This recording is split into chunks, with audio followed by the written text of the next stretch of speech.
নমস্কার বন্ধুরা, flavour ফ্যান্টাসিয়ার cooking শোতে আপনাদের সবাইকে স্বাগত জানাই। শীতকাল মানেই হলো পিঠে পুলি। সামনেই মকর সংক্রান্তি, আর সেই দিনে বাঙালিদের প্রত্যেকের ঘরে ঘরে পিঠে পুলি উৎসব পালন হয়। তাই আমিও বা বাদ যাই কেন। আজকের রেসিপি হলো খুব কম সময় আর কেনা চালের গুঁড়ো দিয়ে পাটিসাপটা পিঠা, যা প্যানে দিলেও লেগে যাবে না আর মোড়ার সময় ভেঙেও যাবে না। তাহলে চলুন টিপস সহ আজকের পিঠের রেসিপিটা দেখে নিই। আমি আজকে পাটিসাপটা পিঠের রেসিপিতে বাজারের কেনা চালের গুঁড়ো ব্যবহার করব। আপনাদের দেখাবো কত সুন্দরভাবে কেনা চালের গুঁড়ো দিয়ে পাটিসাপটা তৈরি করা যায়। প্রথমে একটা পাত্রে হাফ কাপ ময়দা নিয়ে নিলাম। এবারে নিয়ে নিচ্ছি বাজার থেকে কেনা 2 কাপ চালের গুঁড়ো। দিয়ে দিচ্ছি 1/4 টিস্পুন লবণ। এবারে একটা হুইস্কের মাধ্যমে ময়দা, লবণ এবং চালের গুঁড়োকে খুব ভালো করে মিশিয়ে নিচ্ছি।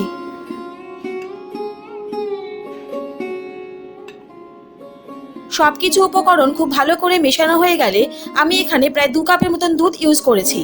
দুধটা কিন্তু আমি অল্প অল্প করে দেব আর হুইস্কের মাধ্যমে সবকিছুকে মিশিয়ে নেব।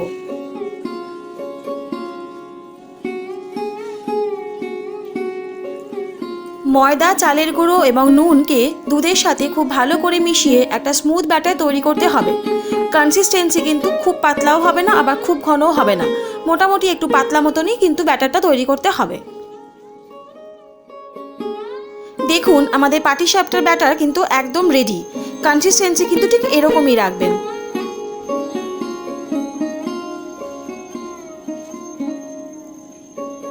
এবারে পাটিসাপটা পিঠের পুরটা রেডি করতে হবে।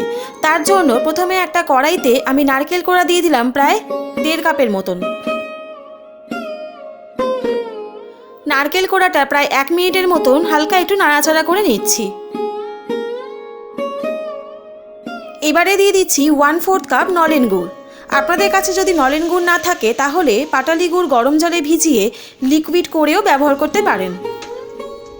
গ্যাসের ফ্লেম মিডিয়াম রেখে নলেন গুড় দিয়ে নারকেলের সাথে অনবরত নাড়াচাড়া করে যেতে হবে যতক্ষণ না গুড়টা নারকেলের সাথে পুরো মিশে পুর তৈরি হচ্ছে। খোয়া ক্ষীরটাকে গ্রেট করে প্রায় 2 to 3 টেবিল স্পুন দিয়ে দিলাম। আপনারা চাইলে স্বাদ বাড়ানোর জন্য মাখা সন্দেশ বা কালাকাঁদও কিন্তু পুরের সাথে ব্যবহার করতে পারেন।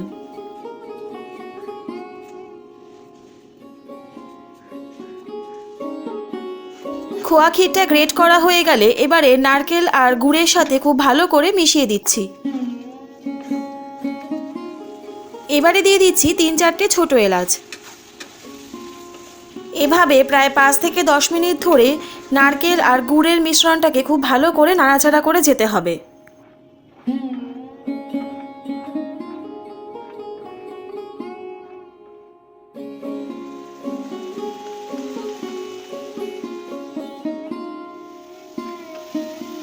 দেখুন গুড়টা কিন্তু অনেকটাই শুকিয়ে এসেছে আর নারকেলের সাথে খুব ভালো করে মিশেও গেছে।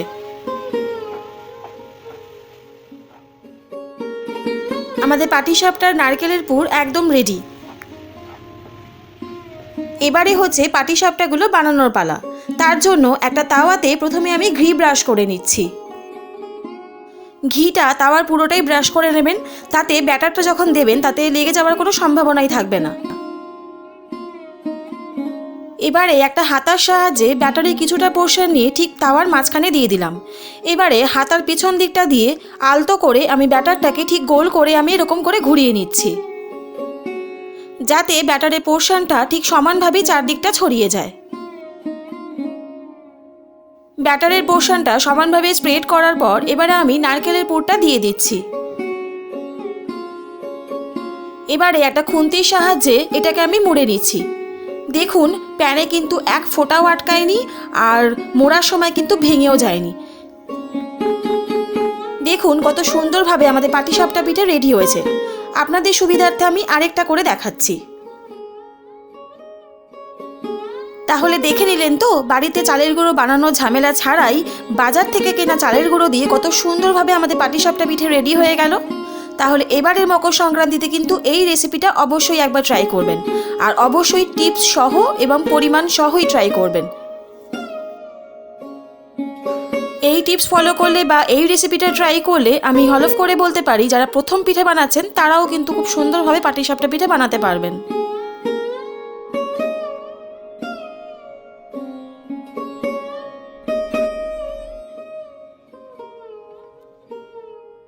তাহলে আমাদের আজকের রেসিপি নারকেলের পুর ভরা পাটিসাপটা পিঠা একদম রেডি।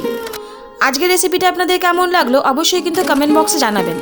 আর যদি রেসিপিটা ভালো লাগে তাহলে প্লিজ চ্যানেলটি লাইক, শেয়ার অ্যান্ড সাবস্ক্রাইব করতে ভুলবেন না। আর পাশে থাকা বেল আইকনটা অবশ্যই প্রেস করে দেবেন যাতে কোনো নতুন ভিডিও আপলোড হলে আপনাদের কাছে নোটিফিকেশন সবার প্রথম চলে যায়। সবাই সুস্থ থাকবেন, ভালো থাকবেন, ধন্যবাদ।